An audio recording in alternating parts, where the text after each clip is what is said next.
Many people are unfamiliar with the history of the four pillars of the financial system and therefore do not understand CPR's position on the reseparation of the four pillars.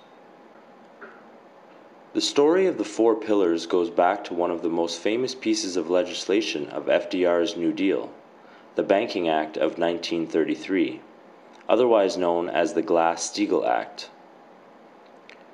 The four pillars of the financial system are banks, trusts, brokerage firms, and insurance companies.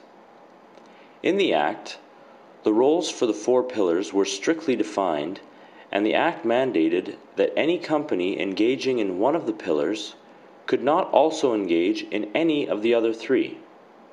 The reason for this was understood by many at the time, for it was one of the main causes of the Great Depression.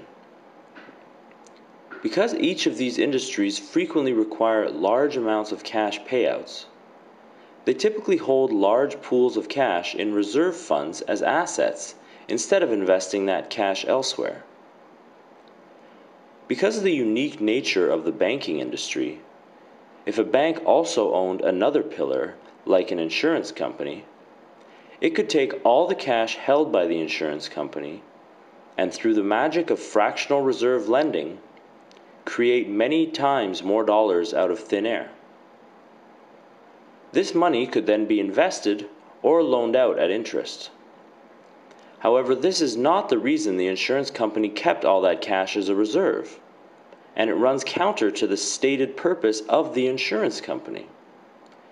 It was therefore recognized that insurance should just stick to insurance, and no banks were allowed to go near them.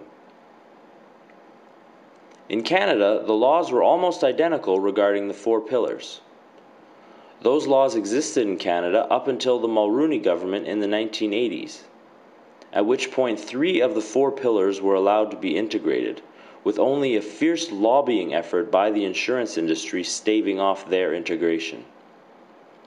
Their efforts would all be for naught, however, and now in Canada a bank can own any of the other 3 pillars legally.